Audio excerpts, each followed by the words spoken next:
ठीक है। अब जैसे तुम इस सेट को देखो, इसमें कॉमन क्या दिख रहा है, एक तो 4 तुम्हें कॉमन दिख रहा है, देखो बच्चे यहाँ 4 है, उसके बाद बस एक ही 4 दिख रहा है, और भी कुछ कॉमन दिख रहा है, 2 भी दिख रहा है, देखो ये 2 भी कॉमन है।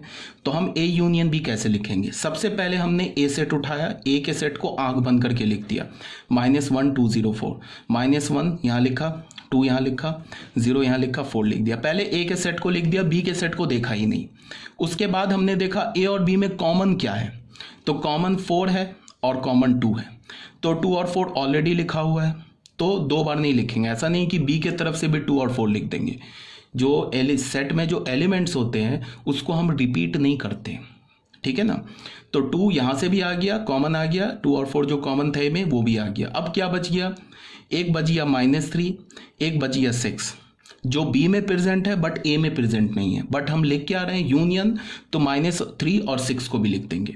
तो ये जो हमारा एलिमेंट आ गया, सॉरी ये जो हमारा सेट आ गया, ये सेट किसे रिप्रेजेंट करता है, ए यूनियन बी को। एक बार और, ए यूनियन बी हम कैसे लिखते हैं, ए के सारे एलिमेंट लिख दिए, बी के सारे एलिमेंट लिख दिए, और ए और बी में जो कॉमन है उसको एक ही बार लिखा, ठीक है, 2 बार नहीं लिख देंगे। जैसे यहाँ 4 ए में भी प्रेजेंट है और 4 बी में भी प्रेजेंट है, तो 4 ए यूनियन बी में एक ही बार आएगा। सेट में हम एलिमेंट्स को रिपीट नहीं करते, एलिमेंट्स को अगर तुम रिपीट करोगे तो वो मीनिंगलेस हो जाएगा, ठीक है। तो आई थिंक तुम्हें यूनियन ऑफ सेट समझ में आ गया होगा। अब सेकेंड पार्ट इसमें आ जाओ, एग्जाम्पल में आ जाओ, फॉर कंटिन्यूअस सेट। अभी जो हमने एग्जाम्पल लिया ना यूनियन का, वो डिस्क्रीट सेट का लिया। अब हम लोग एग्जाम्पल किसका ले रहे हैं, कंटिन्यूअस सेट का यूनियन कैसे निकालेंगे। देखो सबसे पहले कंटिन्यूअस सेट में हम लोग आ जाते हैं। देखो एक हमारे पास सेट क्या दे रखा है, अभी जो हमने लिया 2,5, मान लो एक सेट ए दे रखा है 2,5, ये एक सेट है हमें पता है, एंड एक सेट क्या दे रखा है बी क्या दे रखा है बच्चे 3,7, ऐसे दे रखा है। हमें क्या चाहिए, ये मान लो ये क्वेश्चन नंबर 1 है, हमें क्या चाहिए, ए सेट गिवन है, बी सेट गिवन है, हमें क्या करना है, फाइंड क्या करना है, ए यूनियन बी। तो अभी आपको बिगनिंग स्टेज में आप क्या करो, इस टाइप से अगर कंटिन्यूअस सेट का तुम्हें यूनियन निकालना हो तो तुम क्या करो कि एक नंबर लाइन बनाओ। ऐसे तुम चाहो तो ओरली निकाल सकते हो, बट अभी टाइम बीइंग स्टार्टिंग में 2-4 क्वेश्चन के लिए तुम एक नंबर लाइन बनाओ।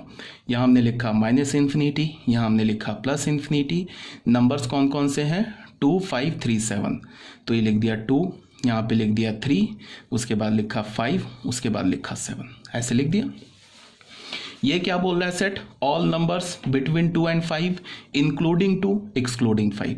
तो 2 पर पहले 2 तो इंक्लूडिंग है, तो 2 पर हमने फिल्ड सर्कल बनाया, 5 तो एक्सक्लूडिंग है, तो 5 पर हमने ओपन सर्कल बनाया, ऐसे लिख दिया, ठीक है। ये ज्वाइन कर दिया, ये सेट हो गया हमारा ए सेट, ठीक है। अब बी सेट क्या है, 3 से 7, 3 पे ओपन है एंड 7 पर क्लोज है, तो 7 पे हमने ऐसे करके फील्ड सर्कल बना लिया, ये लिख लिया। तो ये जो सेट है बच्चे हमारा क्या हो गया, ये this is B set, clear है। अब हमें करना क्या है, यूनियन निकालना है। तो ए यूनियन बी के लिए हम लोग ऐसे देखेंगे, ए यूनियन बी से देखो पहले 2 और 3, इस 2 और 3 के बीच में सिर्फ ए आ रहा है, बी नहीं आ रहा है, तो 2 और 3 हम लोग लेंगे क्या, तो बिल्कुल ले लेंगे, 2 से 3 के बीच के सारे एलिमेंट ले लेंगे, 2 को भी ले लेंगे, बिकॉज यूनियन में मैंने क्या बोला कि वो सारे एलिमेंट लिखो जो ए में भी प्रेजेंट है, वो सारे एलिमेंट लिखो जो बी में भी प्रेजेंट है, और वो सारे एलिमेंट लिखो जो ए और बी दोनों में प्रेजेंट है, बट जो दोनों में प्रेजेंट है उसको हम एक ही बार लिखेंगे। तो देखो 2 और 3 के बीच में जो भी एलिमेंट्स है वो सिर्फ ए में प्रेजेंट है, 3 और 5 के बीच में जो भी एलिमेंट्स हैं वो ए और बी दोनों में प्रेजेंट है। देख लो नंबर लाइन 3 और 5 के बीच ए में भी है और बी में भी है, ठीक है। 5 और 7 में जो प्रेजेंट एलिमेंट है वो सिर्फ बी में प्रेजेंट है, ए में प्रेजेंट नहीं है, ठीक है। तो हमें क्या करना है, 2 और 3 के बीच के सारे रियल नंबर्स लेने हैं, 3 और 5 के बीच के सारे रियल नंबर्स लेने हैं, 5 और 7 के बीच के सारे रियल नंबर्स लेने हैं। 5 पे, अब 7 पे आ जाओ, 7 भी हमें लेना है, क्यों, बिकॉज 7 बी में है, तो बी के भी एलिमेंट लेंगे, तो 7 भी हमें लेना है।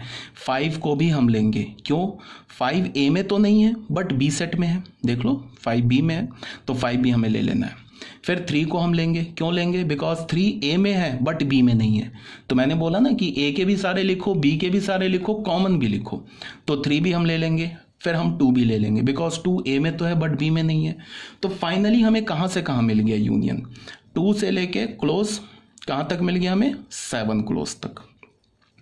तो ये हमारा ए यूनियन बी आ गया। इसको हम कैसे लिखेंगे, 2 से 5 ओपन इसका, और यूनियन किसका हमने लिया है, 3 से 7 तक क्लोज यहाँ पे। तो ये हमारा आ गया ए यूनियन बी। क्लियर होना चाहिए आप लोगों को, कोई डाउट होगा तो पूछ लेना, ठीक है। तो ये हमारा पेज नंबर 6 ये भी हमारा क्लियर हो गया। अब आ जाओ पेज नंबर 7 में, ठीक है। तो यही बात यहाँ पे लिखी हुई है। अब आ जाओ इंटरसेक्शन ऑफ सेट्स में। इंटरसेक्शन ऑफ सेट्स का क्या मतलब है, contains all elements which are common between A and B.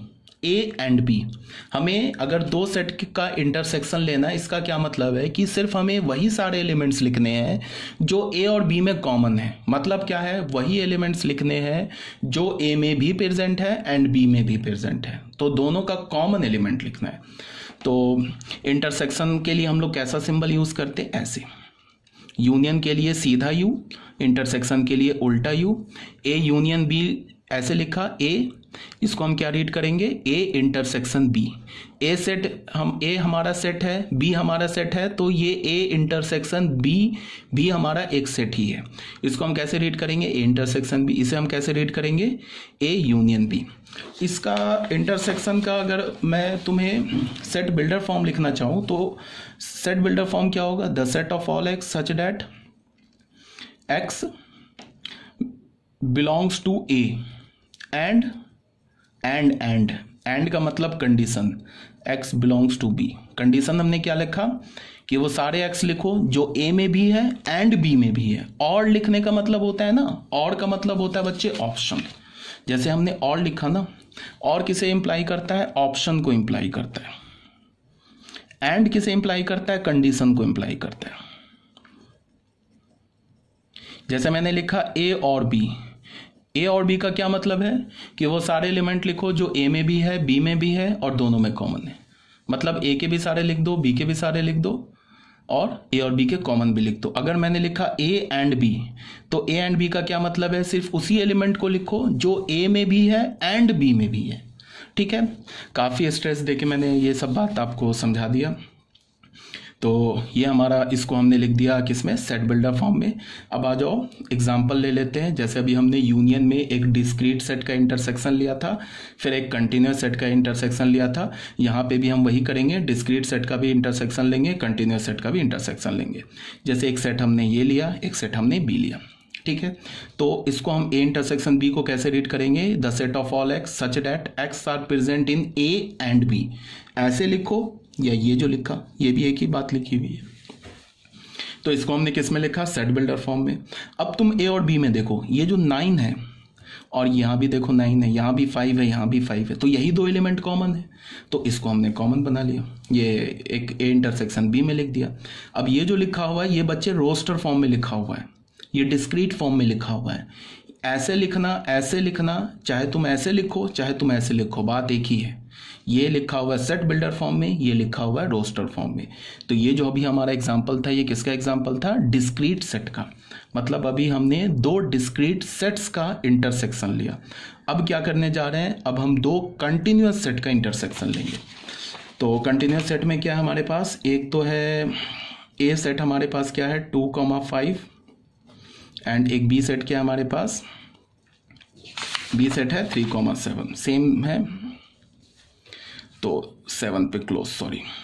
तो कंटिन्यूअस सेट के लिए मैंने क्या बोला, स्टार्टिंग में आप क्या करो कि ऐसे नंबर लाइन बना लो, this is -infinity plus infinity 2 3 5 7 2 3 5 7। तो ये क्या बोल रहा है, 2 से लेके 3 तक, तो 2 पर क्लोज बनाया हमने, सॉरी 2 to 5 इंक्लूडेड नहीं है तो 5 पर ओपन बना दिया, ठीक है। उसके बाद क्या है, ये क्या बोल रहा है 3 ओपन टू, ये तो सेट ए हो गया, 3 ओपन टू, यहाँ पे मतलब 3 ओपन टू 7 क्लोज, यहाँ पे 7 पे हमने क्लोज बना दिया, ऐसे ले लिया। अब तुम देखो कि यहाँ से लेके यहाँ तक का जो लाइन है ना, ये लाइन जो है, ये लाइन ए सेट में भी है और ये लाइन बी सेट में भी है, ये हमारा बी सेट है। तो ये जो लाइन के क्रॉसपॉन्डिंग जो रियल नंबर्स हैं वो ए में भी प्रेजेंट है और बी में भी प्रेजेंट है, ठीक है। तो ये 3 और 5 के बीच के सारे रियल नंबर्स हमें लेने हैं, ठीक है। अब आ जाओ 3 पर, क्या हमें 3 लेना है, तो 3 नहीं लेना है। क्यों नहीं लेना है, बिकॉज जो 3 है वो सेट ए में तो है बट सेट बी में नहीं है, तो 3 कॉमन नहीं है, तो 3 को हमें एक्सक्लूड कर देना है। मतलब क्या है कि A इंटरसेक्शन B में हमें 3 नहीं लेना है। अब आ जाओ 5 लेना है क्या हमें, तो 5 भी नहीं लेना है। क्यों? बिकॉज 5 जो है ये सेट A में तो है बट B में नहीं है। दोनों में होता तो ले लेते, बट A में है B में नहीं है, तो 5 को भी हमें एक्सक्लूड कर देना है। तो फाइनली हमारा आंसर क्या होगा, हमने लिखा A इंटरसेक्शन B। A क्या हमारे पास 2 क्लोज टू 5 ओपन का इंटरसेक्शन 3 ओपन टू 7 क्लोज। ये हमें क्या मिला, सॉरी दिस इज ओपन 3,5।